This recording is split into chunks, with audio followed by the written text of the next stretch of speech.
Como os bancos avaliam o crédito para você, né? Como ele libera um empréstimo para você? Ele vai observar a capacidade de pagamento que você tem, tá? Ou seja, se você tem um bom emprego, se você tem uma boa renda, se você paga as contas sempre em dia, se você tem um score bom, tá? Mas não basta ter o score bom, você tem que verificar também o comprometimento da renda, né?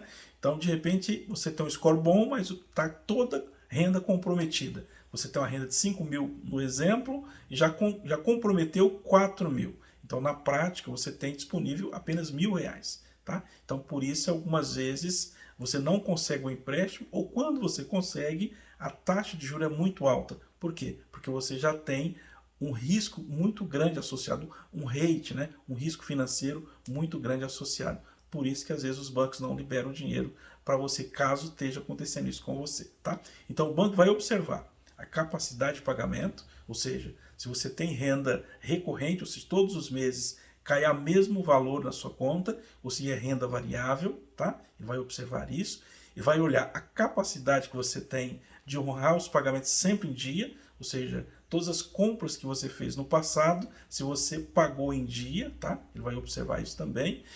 Vai observar o seu score, né? Mas não só o score, ele observa o rate geral, né? Para verificar se você tem um risco maior associado ao risco financeiro, tá? Então, olhando tudo isso, né?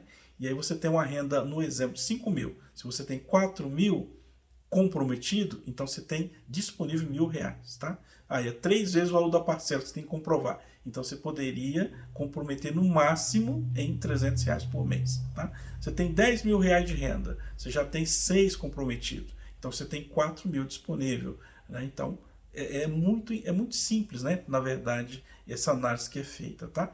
E aí ele vai observar o seu histórico, né? De como você lidou com o dinheiro, se você paga as contas em dia, se você é aquela pessoa que atrasa muito os compromissos assumidos, né? Se você honra certinho os compromissos, o histórico de pagamento seu é muito importante. Então, toda vez que você fizer uma compra, tenta honrar rigorosamente, pagar sempre até o vencimento. E nunca atrasa, porque vai ficar no seu histórico, né? E hoje, como tem sistema muito avançado, ele fica registrado, né, no seu histórico de consumidor. Então é muito importante você atentar a essas questões, tá bom?